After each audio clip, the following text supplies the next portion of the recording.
Buenas noches, seguimos ahí donde nos quedamos en la clase pasada, en la página 4, pero regresamos un poquito en el último párrafo de la página 3. Espero que todos tengan este material que estuvimos usando, si no aquí lo vamos a estar proyectando para que ustedes lo vean.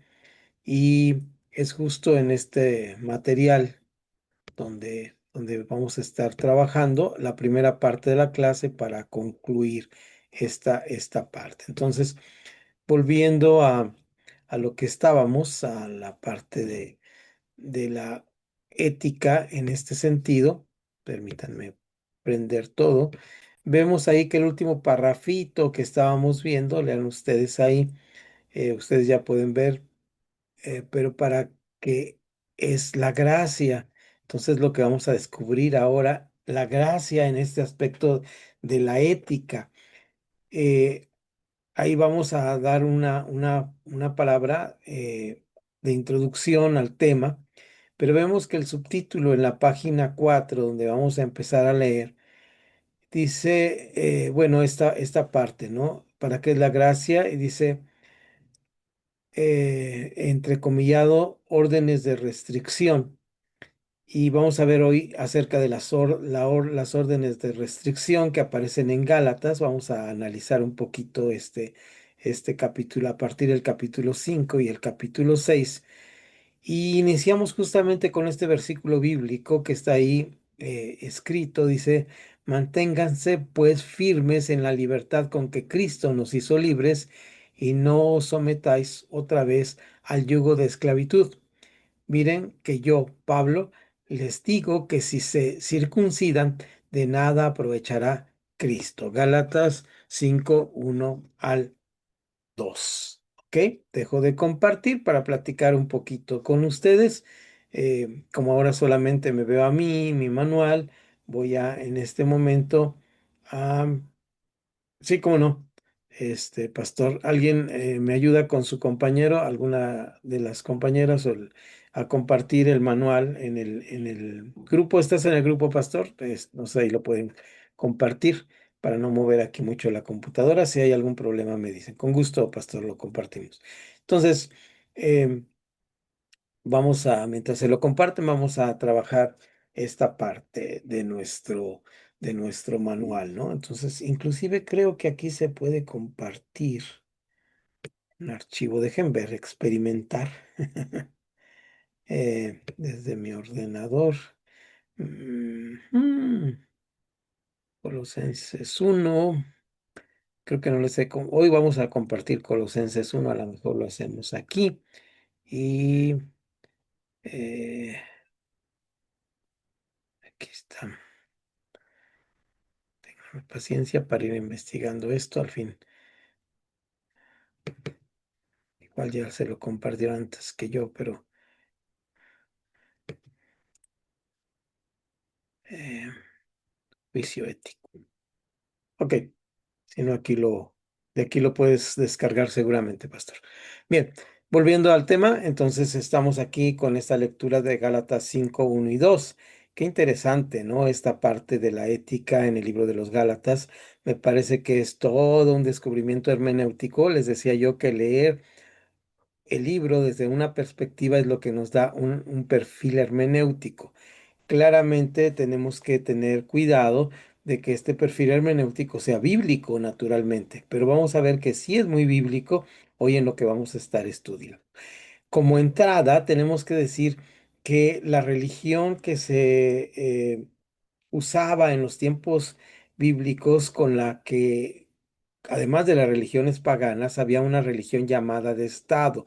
Esta religión de Estado fue con la que se enfrentó Jesús. ¿Recuerdan ustedes el famoso encuentro eh, con que le acusan a Jesús?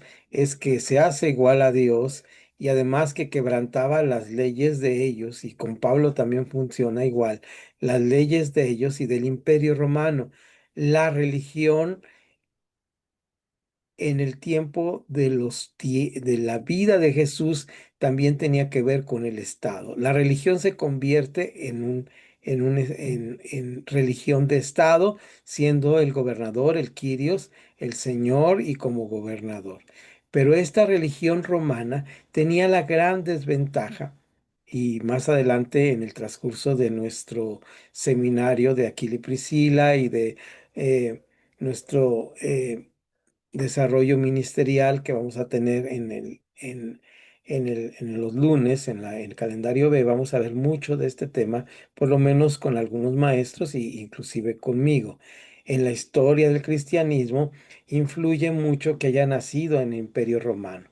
La Iglesia romana va a influir muchísimo en esto. En qué quiero decir con esto? Déjenme ir antes de que se me olvide verle los nombres y a ver quién está ahí en la galería, ya puedo ver por lo menos sus nombres. Y les decía a ustedes, ¿en qué influye? Fíjense bien, la religión cristiana y la religión judía son dos religiones que tienen sentido ético, es decir, lo que vivimos y lo que creemos se juntan en una sola manera de vivir, ¿verdad? A esto le llamamos en el ambiente cristiano y en la teología que nuestra... eh, Sí, no sé si está ahí en el manual o si no, alguien se la puede pasar al pastor Alan. La dejé ahorita ahí en la conversación de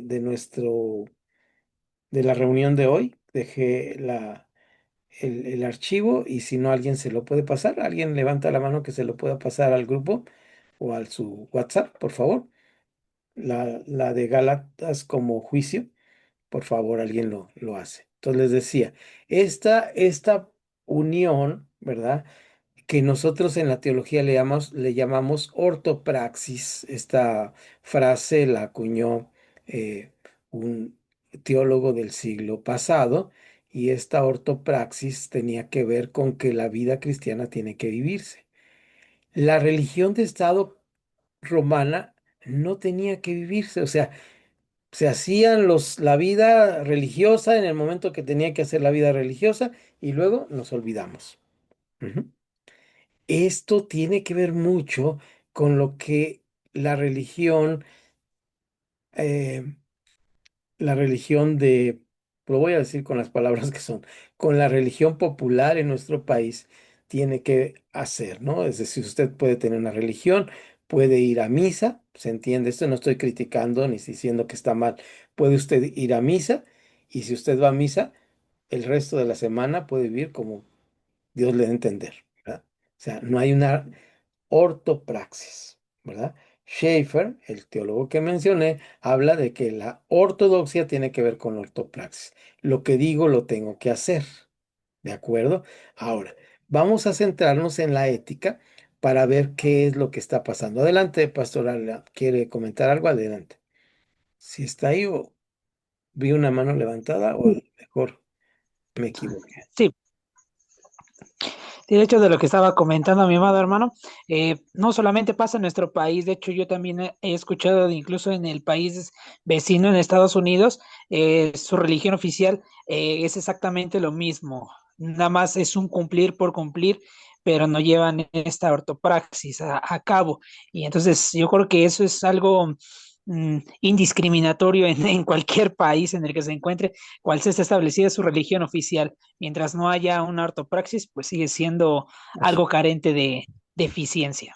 Sí, sí, recordamos, ay, gracias Pastor Alan, buen comentario. Vamos a dejar ahí un separador en este tema y lo vamos a retomar más adelante en dirección ministerial cuando hablemos de religión y también en Aquila y Priscila cuando hablemos de las herejías. Y, y vamos a poner aquí un separador en nuestro libro para volver a hablar de eso. Nada más les adelanto así fácil. Estados Unidos. La religión oficial de Estados Unidos es la cristiana en un 80%. El 40% son católicos y el 40% son evangélicos, ¿sí? Prioritariamente son bautistas, ujú, en Estados Unidos, en porcentaje. Ahora les digo esto muy interesante. Está surgiendo en Estados Unidos algo que se llama evangelicalismo. Desde la sociología se está estudiando. ¿Qué es el evangelicalismo? El evangelicalismo es una tendencia de tener una religión propia de la nación. Ya pasó en México, lo vamos a estudiar. más que católicos, aquí somos guadalupanos. ¿Se dan cuenta? O sea, se convierte una religión que está bien, que viene de muchos siglos, se convierte en una religión adaptada al Estado. Ya Estados Unidos lo hizo con el mormonismo, que no tiene tanto influencia actualmente la iglesia mormona, pero ahora lo está haciendo con el evangelicalismo.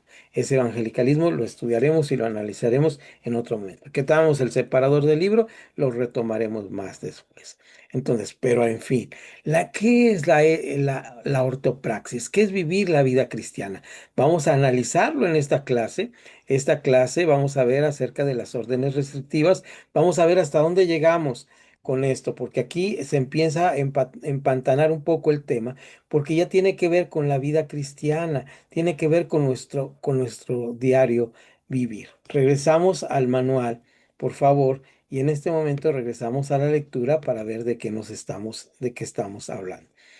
Por ahí si se me cansan los ojos, alguien me ayuda, estaré feliz de la vida. Ahí yo voy a indicar si alguien puede ayudarme, dice. Y lo pone muy claro cuál es nuestra libertad en la gracia en los versículos 13 al 15 de este capítulo 5, donde nos pide que no abusemos de la gracia. Hermanos, ustedes han sido llamados a libertad, solo que no usen la libertad como pretexto para pecar. Más bien, sírvanse los unos a los otros por amor, porque toda la ley se cumple en esta sola palabra. Amarás a tu prójimo como a ti mismo. Aquí está lo que les he dicho de esta manera de ver la vida diferente cuando nosotros vemos al otro como si fuera yo, ¿verdad? Al otro como si fuera yo. Es decir, cuando yo estoy viendo a mi prójimo, cuando tengo un amor por el prójimo.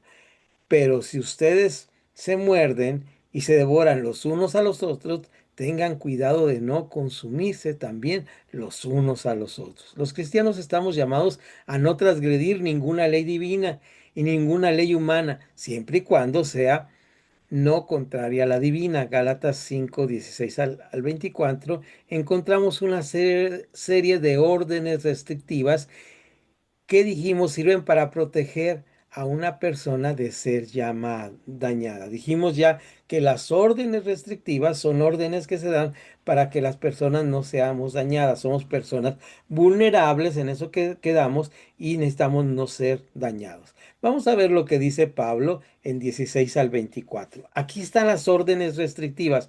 Fíjese bien el título que le estoy poniendo. Estas son dadas a cristianos, no son dadas a paganos ni al señor que está en la cantina. Estas fueron dadas a personas que están en la iglesia, que escuchan la palabra, que quieren vivir la vida cristiana, que creen en la gracia, pero de repente se desvía uno un poco y quiere cumplir la ley.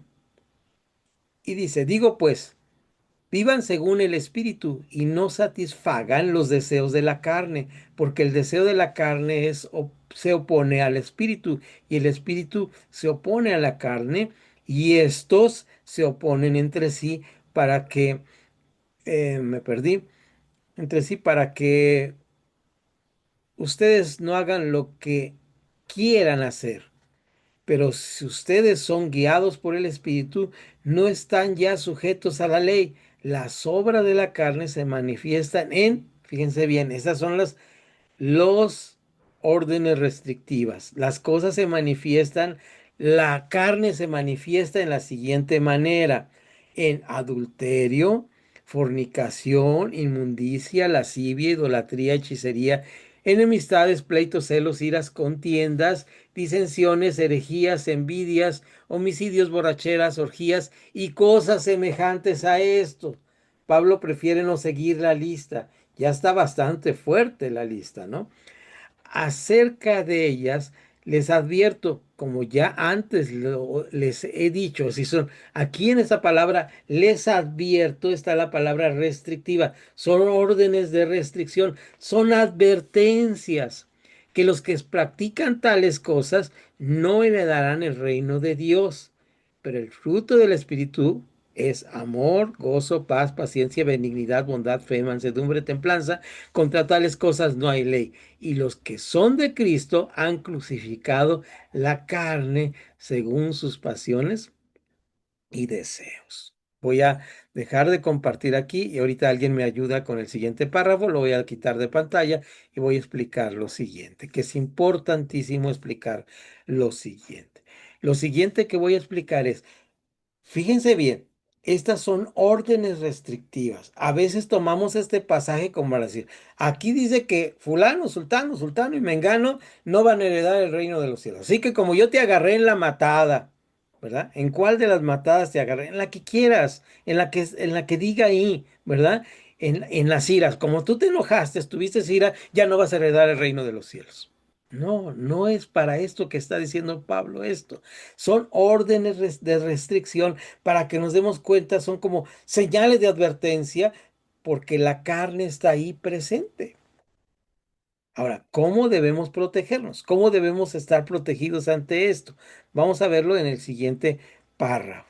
Por favor, alguien me echa la mano con el siguiente párrafo, lo pongo en pantalla para que los demás compañeras lo puedan ver.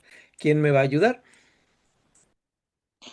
Dice, resuelto el conflicto de la ley en la gracia, es importante que la discusión de las órdenes de restricción que lista Gálatas 5 no es para saber si están bien o mal una persona en particular. Ya sabemos que son pecado. Son para saber que debemos alejarnos de ellas, ya que lo contrario seremos dañados.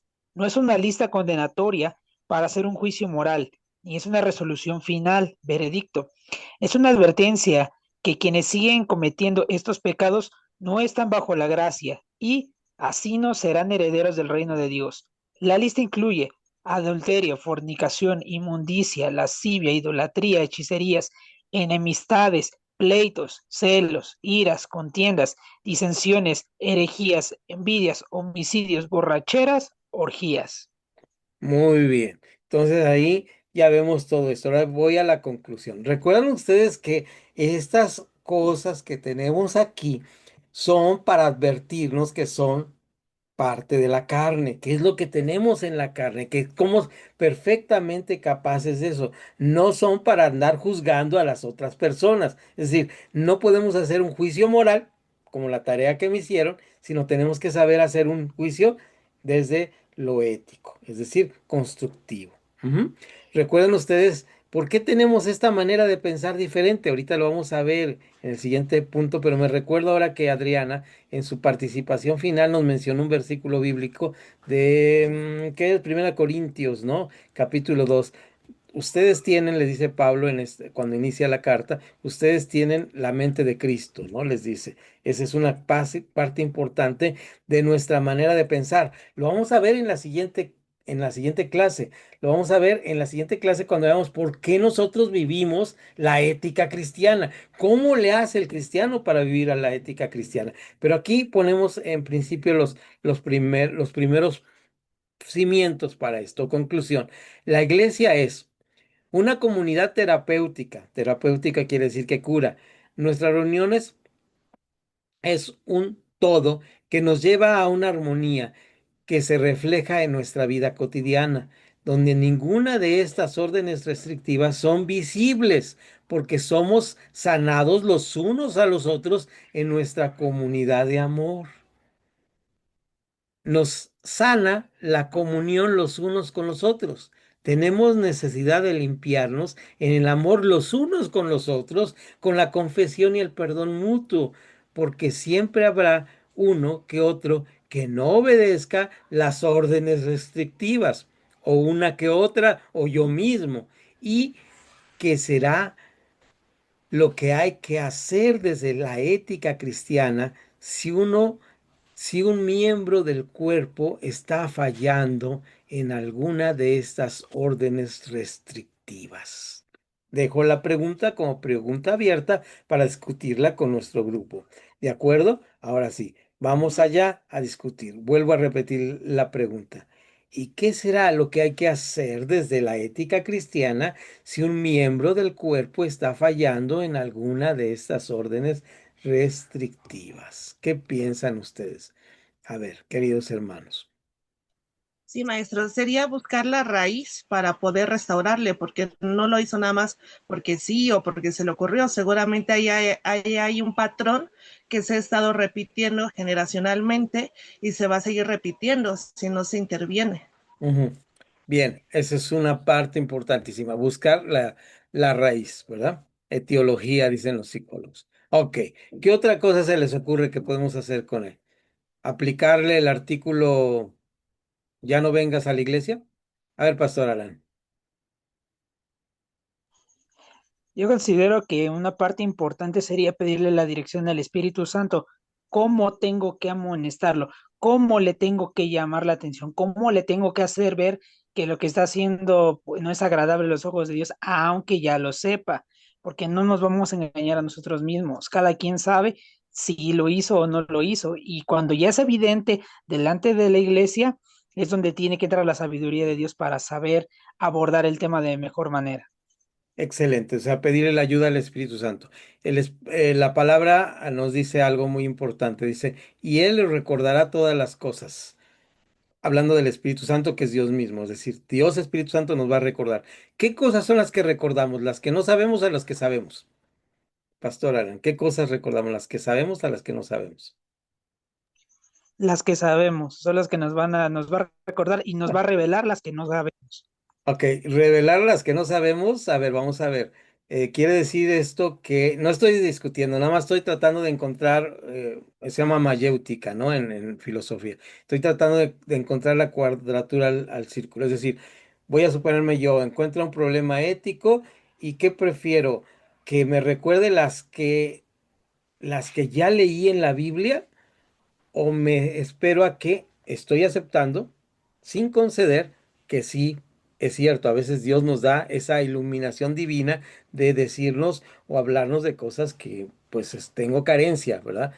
Pastor, tú lo sabes, no lo sabemos todo y cuando hacemos la pastoral a veces, ¿y ahora qué le digo? Sí es cierto, ¿no, pastor? Pero ¿qué preferiría yo como persona?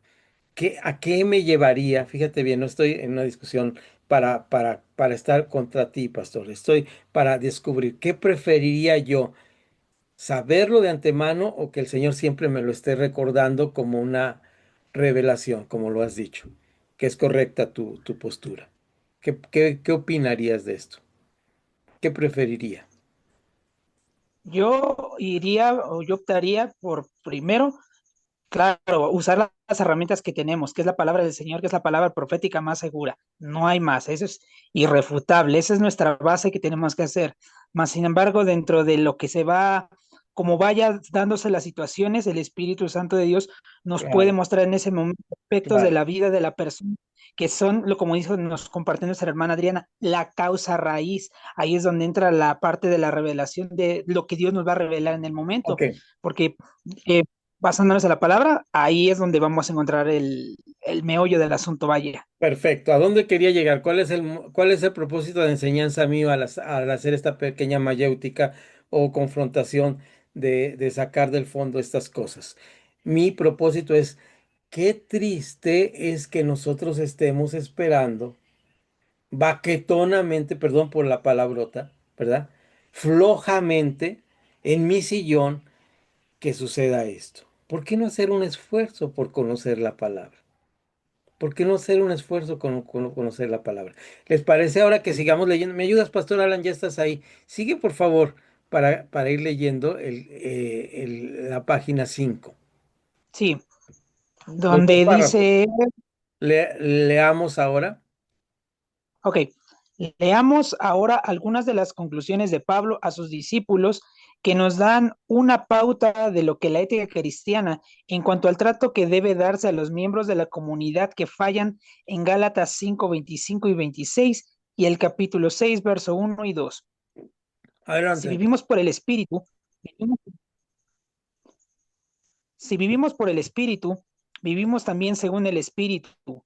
No nos hagamos vanidosos, ni nos irritemos unos a otros, ni sintamos envidia entre nosotros. Hermanos, si alguno es sorprendido en alguna falta, ustedes, que son espirituales, restáurelo con espíritu de mansedumbre. Piensa en ti mismo, no sea que también tú seas tentado. Momento, ahí un momento con tu lectura, pastor. Entonces, ¿Cuál es la actitud? La pregunta anterior que hizo el escrito hermenéutico, la respuesta está en mismo Gálatas, ¿verdad? ¿Qué está diciendo aquí Gálatas que debemos hacer? Ahora, si sigue la lectura, por favor, pastor. Dice, Dios nos ha hecho a los seres humanos seres de relación. Esto es capaces de vivir el uno junto al otro, con la oportunidad de poder perdonar al otro que nos ofende, y con la bendición de saber amar desinteresadamente y sobre todo aptos para vivir la gracia y santidad, no en nuestras fuerzas, sino a través de la obra de Cristo en nosotros. Nuestro diario vivir no es reflejo no de una serie de leyes o normas que nos ahogan, sino una libertad de vivir de acuerdo a las demandas de nuestro Creador. Hasta ahí. Ahí voy a yo leer el final y ya dejo de compartir para leer el final. Y fíjense ustedes, ¿qué nos dice entonces que debemos hacer? Wow, lo que debemos hacer ahí es una sola palabra, restaurarle. La respuesta es, ¿qué debemos hacer con una persona que peca? Restaurarle. Ahora, vamos a otro pasaje bíblico. Lo voy a mencionar ahora de memoria, pero es Jesús hablando. ¿Qué está hablando Jesús aquí?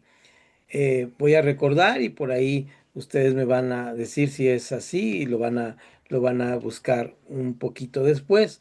Cuando Jesús dice que si alguno peca, llévelo, primero confróntelo, ¿verdad? Confróntelo con, con él, el pecado, ¿sí? ¿Recuerdan ustedes? Luego que dice, llévelo con quién. Ayúdenme. Si alguien peca o tiene una falta, dice, primero confróntalo. Luego, ¿qué más dice? Llévalo, recordemos el ¿Con pasaje. los ancianos? Ajá, sí, por ahí va. Ujú. Llévalo con testigos, 2 o 3 testigos, ¿no es cierto? Y luego ya sigue con los ancianos, ¿sí? Ahí vamos.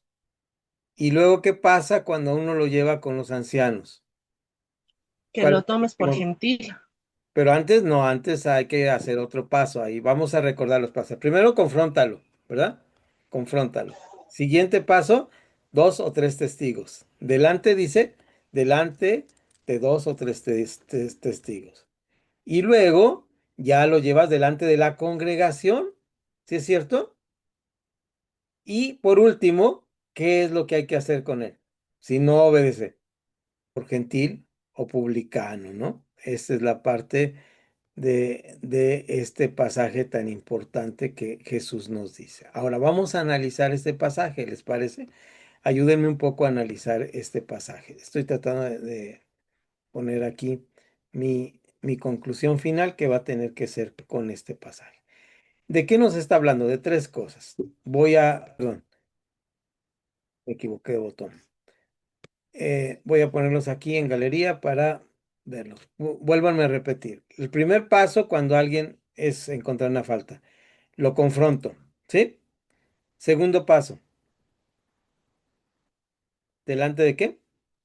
Testigos, Testigos. Tercer paso, delante de la congregación. congregación. Último paso, tenle por gentil y publicano. Son los 4 pasos cuando alguien cometió una transgresión. Ahora bien, es interesantísimo si pudiéramos hacer un estudio de las personas que pecan en las iglesias. ¿Cuál es el proceso? Normalmente, ¿qué hacemos con ellas? Hablamos con ellos. Hablamos con ellas. Sí, muy Ajá. bien. Los disciplinan. ¿Quién dijo eso? Manifiéstate, ¿quién dijo eso? Yo paso. Pues es que muchas veces entra un celo mal dirigido y pues no hacen como la palabra dice, sino luego le meten la disciplina y pues Ok, no, porque ahora, lastiman. estoy de acuerdo con la disciplina. No, no podríamos quitar. Gracias, Víctor. Le agradezco, Pastor Víctor, muchísimo esta frase, porque eso quería llegar. La disciplina debe llegar después de ¿cuántos pasos? Ujú. ¿Sí? De 3. De 3 pasos. Muy bien. Entonces, si no llega después de esos 3 pasos, quiere decir que no estoy desde una perspectiva bíblica. Ahora, si después de esto, cuando llego a esto, me salto Gálatas 6:1, que dice, restáurale, pues entonces no es nada bíblico. La disciplina debe ser, ¿cuál sería el objetivo de la disciplina?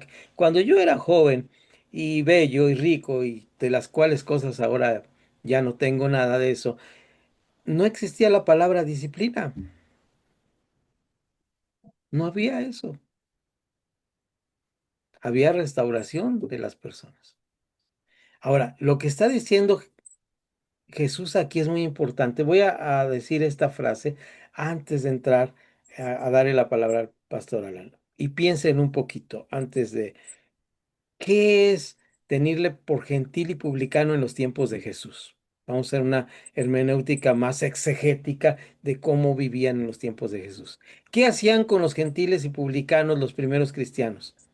¿Los mandaban al infierno o les predicaban el evangelio? Para ellos no existía el infierno.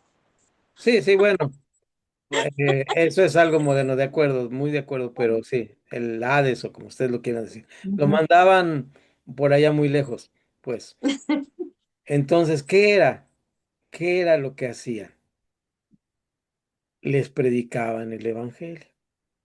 Mi interpretación es, primero, si encuentro a alguien en la falta, hermano, no que me diga, no que, a ver, hermano, tú y yo, ¿estás en esta situación? No, bueno, 2 o 3 testigos. Hermano, sabemos que estás en esta situación. No, que no. La congregación. Hermanos. El hermano, ya se me olvidó el nombre del hermano Panchito, está en esta situación. ¿Qué hacemos con él? Ah, pues él persiste en el pecado. Hermano, ven, acá en lo particular. Te voy a tomar por gentil y publicano. Creo que no has entendido la gracia. Te leo otra vez Gálatas 5 y cuando te lea Gálatas 5, entonces sí, te digo, tengo que restaurarte y te presento el Evangelio. No has entendido lo que es la gracia. Y entonces sí estoy siendo ético y no estoy siendo desde lo moral. Ujú. De acuerdísimo, cada denominación, cada movimiento tiene su forma de tratar el pecado, pero me parece que cada vez debemos ser más bíblicos. Adelante, Pastor Alan, con tu comentario. Te dejo. Sí, de hecho, una de las cosas que definen o por definición sería de la disciplina es un cambio de mentalidad, no es una expulsión de la iglesia, no es una discriminación, es restaurarlo a través de la renovación de su entendimiento, a través de la palabra de Dios, hacerle ver que lo que está haciendo lo no le agrada al Señor y pues es la forma correcta que tiene que ser, abordar las cosas de manera correcta, trabajando sobre el cambio en lo que está pensando y que Dios sea ahí metiendo su mano poderosa para poderlo restaurar, porque un factor importante es cuando la persona no quiere ser ayudada, uno no va a poder meter más mano de lo que el que está siendo afectado quiera. Y esa labor, pues, el que convence al mundo de pecado, dice la Biblia, pues es el Espíritu Santo. Entonces, para un cambio de mentalidad, para poder hacer esa restauración, pues tiene mucho que ver de que la persona quiera ser restaurada y que Dios toque su corazón. Pues tristemente lo que vemos muchas veces en la iglesia, con mano dura, con señalamientos, con cosas que no muestran el amor de Cristo Jesús, se trata en algunas ocasiones, en nuestra ignorancia quizá, a las personas y qué es lo que sucede, pues termina yendo de la iglesia por una situación que no se supo manejar de acuerdo a un fundamento bíblico. Claro. Por eso estamos estudiando ética para hacer juicios éticos, ¿verdad? Esto es parte de nuestra función. Seamos más éticos en esto. Ahora, esto nos da permiso de andar diciendo, no, hermano, pues no te preocupes, aquí cuando peques nosotros te vamos a restaurar. No, no se trata de esto, no es el juego esto. Vamos a ver lo que dice Pablo. Alguien se llevó mi Biblia muy lejos, pero acá está. Vamos a ver lo que dice Pablo en otra de las cartas que esta vez es Colosenses, es el que vamos a ver, estoy leyendo también Colosenses ahora. Y aquí encontré en la semana este versículo que es bastante interesante. Colosenses capítulo 1, que es el primer capítulo, y dice el verso 21. ¿Alguien lo tiene, por favor? Hasta el verso 23. Colosenses 1:21. Yo lo tengo, Paz. Adelante, hermana Soledad. Y dice así la palabra de Dios, en el nombre del Padre, del Hijo y del Espíritu Santo. Amén. Dice, y a vosotros también que erais en otros tiempos extraños y enemigos de vuestra mente, haciendo malas obras, ahora os han reconocido en su cuerpo de carne y por medio de la muerte, para presentaros santos y sin mancha, irreprensibles delante de él. Ok, ¿Sí está bien? sí, ahí nomás voy a subrayar algo.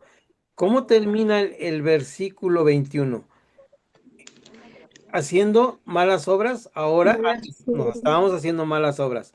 Ahora fíjense, es una A con H, ¿verdad? Del verbo haber, ¿verdad? Es una acción, os ha reconciliado. Aquí está lo que es lo importante. ¿Quién nos reconcilia? Yo soy el que traigo un hermano a la iglesia, yo soy el que lo restauro. No, Dios es el que lo ha reconciliado. Ujú. Amén. Ahora bien, sigue por favor, hermana Soledad, leyendo el versículo 23.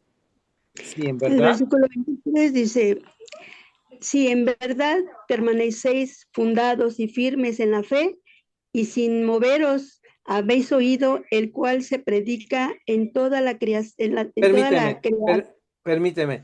Vuelve a leerlo porque te brincaste un rengloncito. No, no es importante, pero sí queremos leerlo todo. ¿Sí? Sí, Sí, en verdad.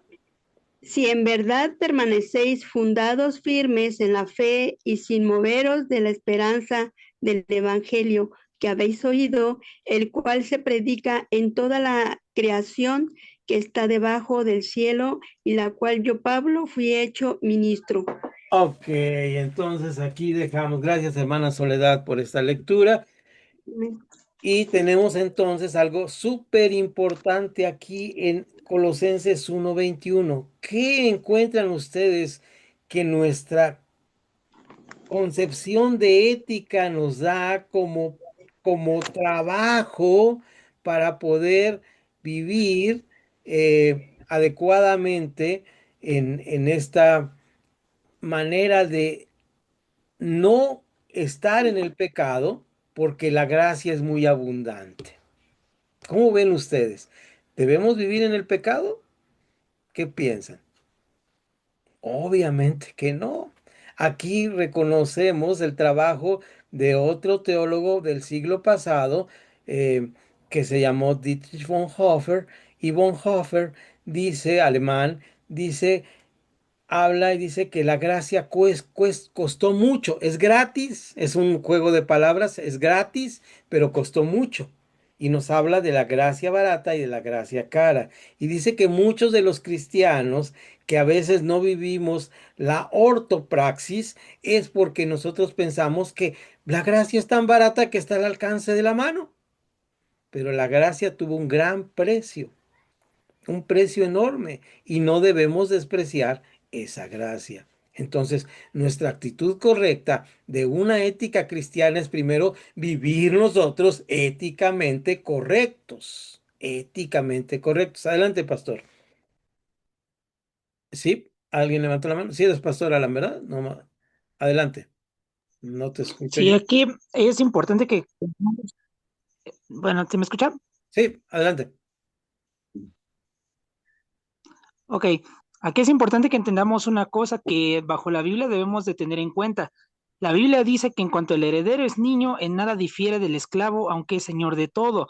A los recién convertidos y a los que tienen relativamente pocos bebés espirituales, es entendible que van a cometer todavía ciertos un proceso de Entonces de ahí podemos tomar un parteaguas donde debemos de discernir dónde aplica, por así decirlo, una acción más fuerte a una llamada de atención más en particular, ya que no podemos llegar y de golpe a un recién convertido decirle, ejemplo, ¿no? Ya no digas groserías porque te vas a ir al infierno, sino decirle con amor, bíblicamente, de una fuente no puede salir agua dulce y agua salada, y abordar el tema de una manera en la que no caigamos en el juicio moralista, vaya, que en amor lo hagamos y entender que es una persona que apenas viene saliendo del mundo, Sí, excelente, excelente su tu mente. comentario. Y a veces, tristemente, no.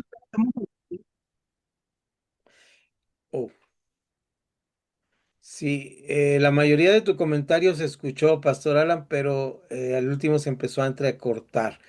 Eh, ya no te dejamos de escuchar, pero sí estás diciendo una gran verdad y esta referencia a Gálatas, cuando habla de cuando el heredero es niño, ¿verdad? Es muy buena y se adapta muy bien a lo que estamos hablando. Espero que en un momento más, si había algo más que comentar, tengas nuevamente, porque ya te dejamos de escuchar. Por lo menos yo no sé los demás compañeras y compañeros si lo estaban oyendo entrecortado o es mi internet.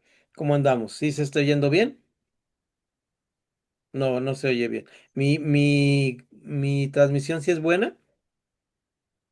Ok, entonces seguimos adelante.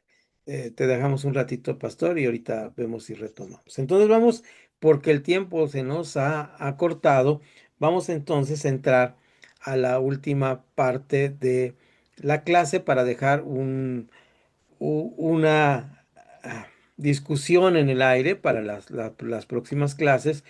¿Qué es el siguiente punto?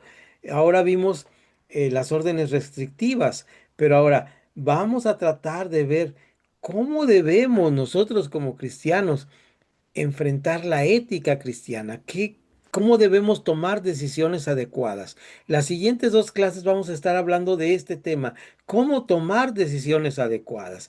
Y entonces aquí viene exactamente un material que les mandé, que es un pequeño escrito, y para entrar en él tenemos que como, como centrarnos en en la época. Viene el cristianismo hace un movimiento de todo el mundo conocido. Hay un temblor, como está viendo ahorita aquí en Guadalajara. ¿Sí ven el temblor aquí en Guadalajara? No, es mi cámara que se movió. No, no es temblor, pero hubo un temblor, ¿verdad? En el primer cristianismo.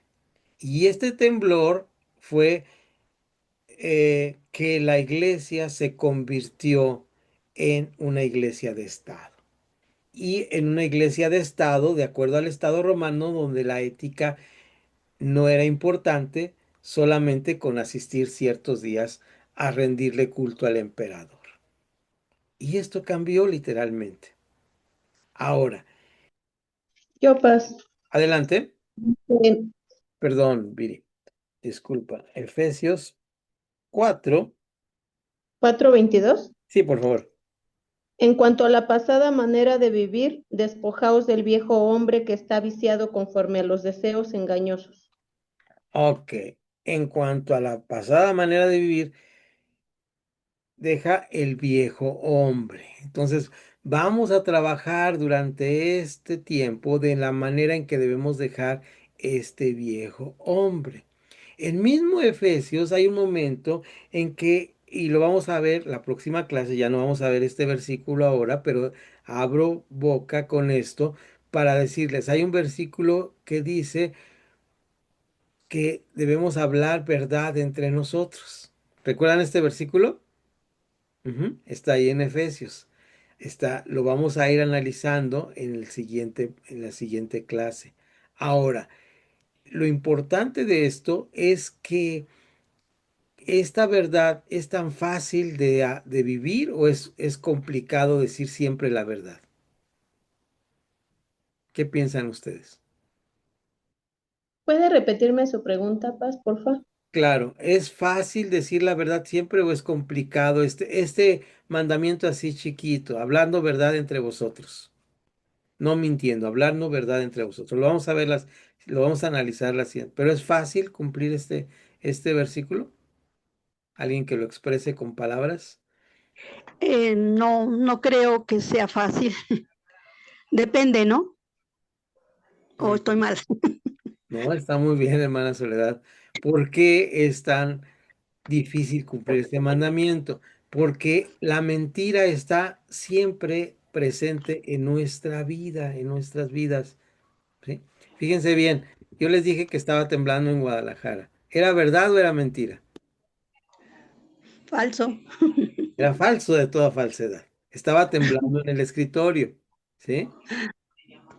¿Por qué pusimos este ejemplo? Porque hemos normalizado la mentira. ¿Se dan cuenta? Alguien puede estar dando una clase y puede decir una mentira y se normaliza la mentira. Dice, hablar verdad entre vosotros. Ahora, ¿de quién depende? ¿De ustedes juzgar o de mí cambiar? De mí cambiar. De usted cambiar. ¿Por qué es tan difícil? Porque hay momentos, y lo vamos a leer ahora, antes de entrar en este tema. Déjenme ver cuánto tiempo me queda, porque... Ah, sí, todavía tengo. Vamos a ver un pequeño escrito de este hombre que vivió en este momento en que se cambió la religión y hubo este temblor en la iglesia. Se convirtió la iglesia en una iglesia de Estado. Este proceso del siglo III con Constantino se conoce como la católisis, que quiere decir la universalización de la iglesia. Entonces, en este momento surgen grandes pensadores que tienen filosofía griega, entre ellos un gran hombre que se llama San Agustín. San Agustín tiene uno de sus libros más maravillosos que se llama La ciudad de Dios. Este título suena muy bonito, pero la verdad es que es un libro que está tratando de decir que la ciudad de Roma es la ciudad de Dios. Es decir, ya llegamos al cielo, no se preocupen. Cuando Constantino hizo la católisis, ya entonces llegamos al cielo. Esto se ha repetido a lo largo de la historia de la humanidad por muchas maneras.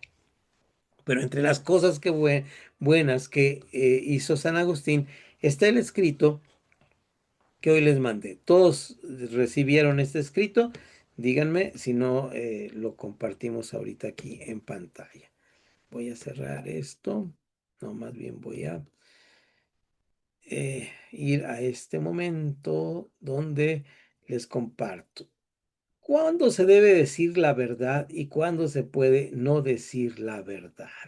Entonces, este escrito es muy interesante de San Agustín y este escrito se llama exactamente así. ¿Debo decir siempre la verdad? Eso es una pregunta que nos está siempre presente en nuestro juicio moral, ¿verdad? Déjenme, lo tenía aquí en el escritorio y se me quitó. Entonces, dejen ver. Se los mandé por WhatsApp, ¿verdad? Entonces, acá está el WhatsApp.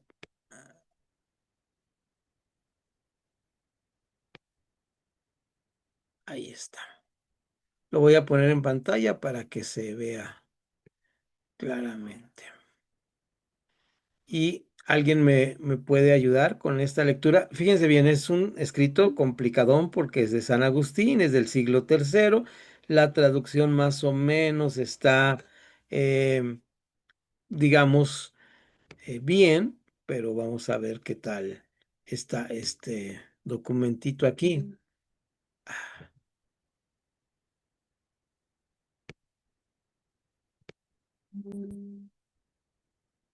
¿Lo ven? Adelante, Pastor Alan. Sí, yo le ayudo a leer, hermano. Gracias. Adelante, Pastor. Dice, capítulo 8. No se puede mentir para salvar a otros. Tal vez alguien piense que se puede mentir en favor de otro, para conservarle la vida o para que no tropiece en aquellas cosas que ama demasiado, de manera que pueda llegar a comprender la verdad eterna.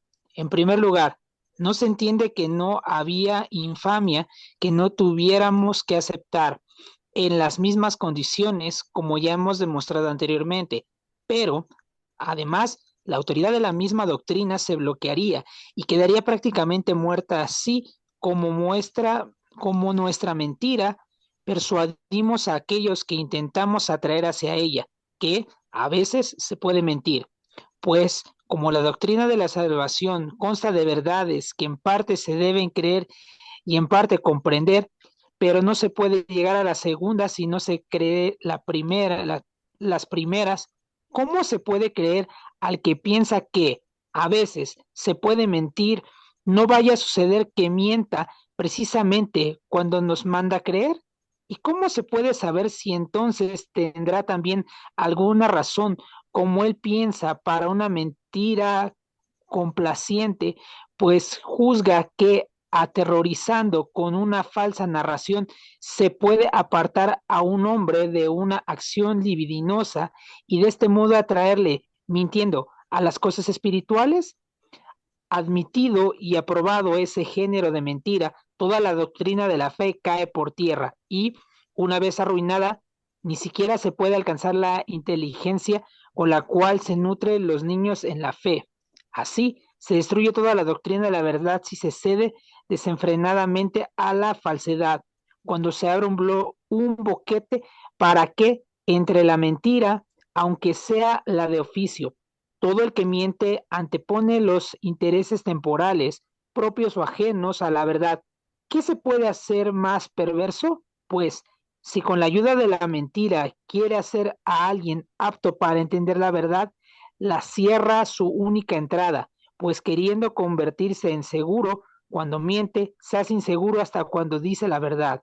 Por consiguiente, o no podemos creer a los buenos, o se debe creer a aquellos que dicen que a veces se debe mentir, o no debemos creer que los buenos mientan nunca.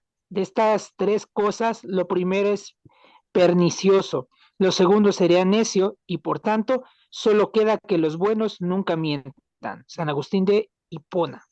Gracias, pastor. Entonces, este bonito escrito, así tan complejo como parece, nos dice esta verdad. Primero, hace una pregunta. ¿Se debe mentir? ¿Se puede mentir?